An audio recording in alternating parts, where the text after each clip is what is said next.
토끼는 올해가 굉장히 좋은 해입니다. 토끼를 아까 제가 만났다는 듯이 그러니까 어떻게 보면 이 12띠 중에 저는 가장 토끼가 재물운이 좋다고 표현을 할 수가 있어요.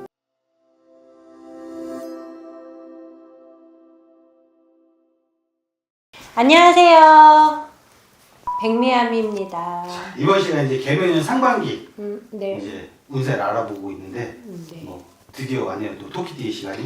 어떻게 보면 2023년 토끼띠의 해니까 토끼띠 분들은 묘가 묘를 만났다. 뭐 모든 일이 슬슬 풀려야겠죠. 그렇죠. 안 되던 사람은 정말 이제는 내 해가 왔으니 풀려서 잘 돼가지고 나가기도 해야 되고 할 텐데 상반기에는 조금은 주춤할 수도 있습니다. 사실은 우리가 이렇게 어떤 상반기 운세든 하반기 운세든 한 해 운세든 달의 운세든 어떤 이런 운세를 알아볼 때는 우리가 어떤 사주를 받거나 어떤 한 개인의 것을 보는 게 아니라 포괄적으로 전반적인 걸 보는 거잖아요. 그렇죠. 그래서 아주 정확하다고 볼 수는 없어요.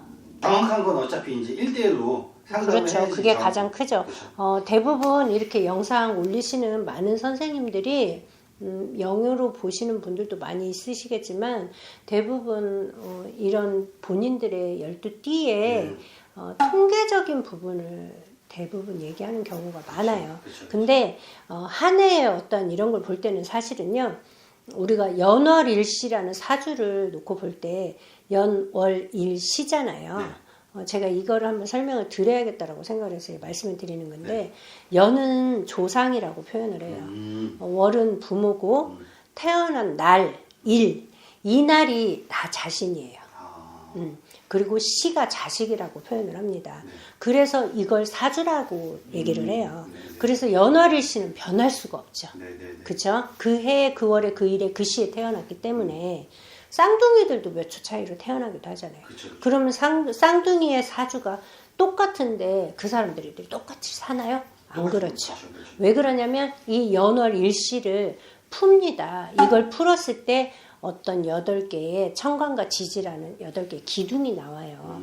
이걸 놓고 우리가 팔자라는 표현을 해요. 그래서 이 팔자가 변할 수가 있어요.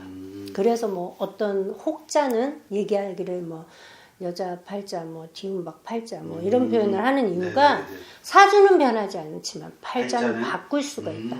팔자의 부족한 기운을 다른 걸로 채운다거나 어떤 무엇으로 내가 이제 뭐 진이건 가까이 하건 이렇게 보충할 수가 있기 때문에 팔자가 바뀐다는 표현을 하거든요. 자세히 알고 싶으면 상담을 받으세요. 이제 간단하게 제가 이제 이렇게 얘기를 하는 이유는 연에서 띠에서 보는 것이 아니라 사실은 그렇죠. 내가 태어난 일에서 한 해의 그 운을 본다라고 보시면 돼요. 그러니 당연히 이렇게 저희가 띠를 놓고서 이렇게 표현을 할 때는 안 맞을 수도 있어요. 그것을 염두를 하시라는 거죠. 좋습니다.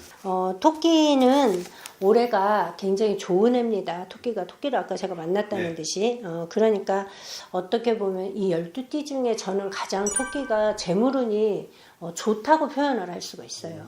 부동산, 문서든 변동이든 재물이 굉장히 상승 운세입니다. 다만 이분들이 조심할 건 신중하셔야 돼요. 토끼띠들이 좀 성급한 면이 있고 참을성이 없어요. 그래서 이분들이 조금만 신중을 기하시고 돌다리도 두드려보고 건너라는 듯이 일을 조금 해서 나가신다면 뭐 큰 적이 없이 올해는 뭐 자격증 시험을 보시는 분들이 있다면 자격증도 얼마든지 취득이 가능하실 거고요.